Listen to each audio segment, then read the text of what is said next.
la pression parce que c'était mes premiers jeux. Je ne savais pas si j'allais en faire encore plein, donc je voulais vraiment marquer ces jeux-là et je savais que j'avais les capacités.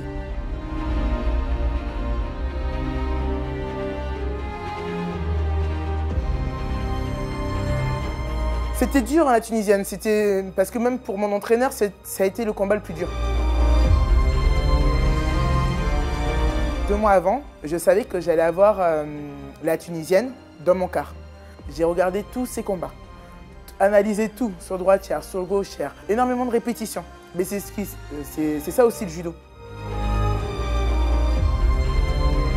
Avant ce combat sur la tunisienne, il m'a dit, on a fait un schéma, ça fait 2 mois qu'on bosse sur le schéma.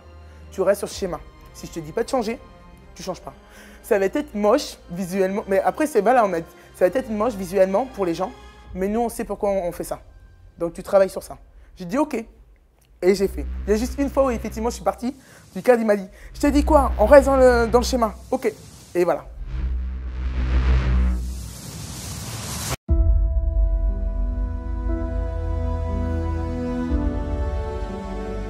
Avec mon entraîneur, il a réussi justement à me mettre dans des bonnes conditions, à me dire maintenant, tu es dans le dernier carré, personne ne t'attend.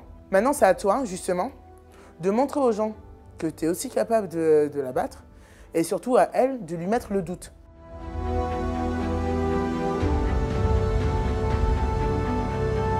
Il m'avait dit ça au début de mon combat sur You. Et au final, c'est ce qui s'est passé.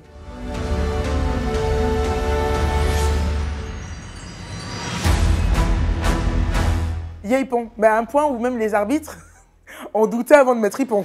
Je regarde la table disant, mais il y a quelque chose. Il y a quelque chose. Mon entraîneur, je le vois, il est en train de déjà sauter, alors que personne n'avait rien dit. Hein. L'arbitre a regardé la table centrale disant, on fait quoi? Et du coup, mais la table centrale a dit, bon, mais il y a Ippon, quoi.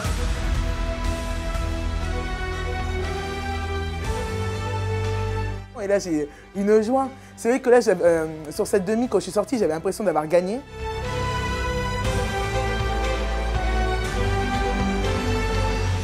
Tout le monde m'a vu sauter comme un kangourou parce que moi, à ce moment-là, je me suis dit, je suis en finale des Jeux.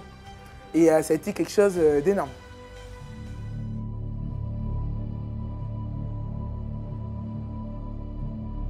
Ortiz, on peut la gagner en tournoi.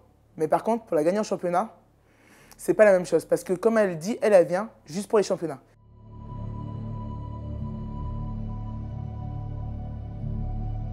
C'est dingue parce qu'elle arrive à sentir la peur de l'adversaire. Ortiz, quand on combat avec elle, et elle nous le fait ressentir en disant « Ah là, t'as peur, t'as peur. Je le sens dans ton regard que t'as peur. » Mon entraîneur m'avait encore conditionné de la même manière qu'avec You. Et il me dit « Tu verras, si tu lui mets le doute, tu vas le sentir, elle va pas être bien. » Au moment où le Gunner Scar a commencé, je me suis dit, si le Gunner Scar doit durer 10 minutes, eh bien, il durera 10 minutes, voire même plus. Je ne vais pas lâcher. Et au fur et à mesure, je l'ai senti diminuer.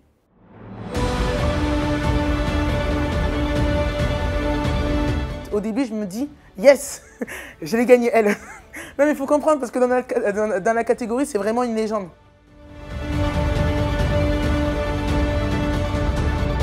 Et en fait, c'est quand je me relève et je vois ma famille, tout le public, mon entraîneur, et c'est même Christophe qui m'a dit « Émilie », parce qu'il ne me voyait pas plus réagir que ça. Disons, parce qu'en demi, voilà, on peut me voir sauter comme si c'était la finale et comme si j'étais championne olympique. Alors que quand je sors pour ma finale, je sors un peu normal. Et là, il me dit « T'es championne olympique, t'es championne olympique ». Et là, après, c'est vrai que quand il me dit ça, du coup, on me voit sauter et tout, plus être contente et tout. Parce qu'il m'a fallu un petit temps en disant « Mais oui, Émilie, là, t'as pas juste gagné un combat. Tu as gagné les Jeux Olympiques. »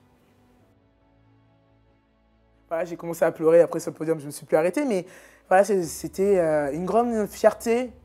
Voilà, j'étais très fier de moi, de me dire, ouais, tu es sur la plus haute marche du podium et pour représenter la France. Mais en fait, cette journée, maintenant, c'est une journée, elle est gravée à la vie. Hein, comme je dis, c'est mon 2e anniversaire. Il y a ma naissance et il y a les Jeux Olympiques. Donc ça, c'est la vie.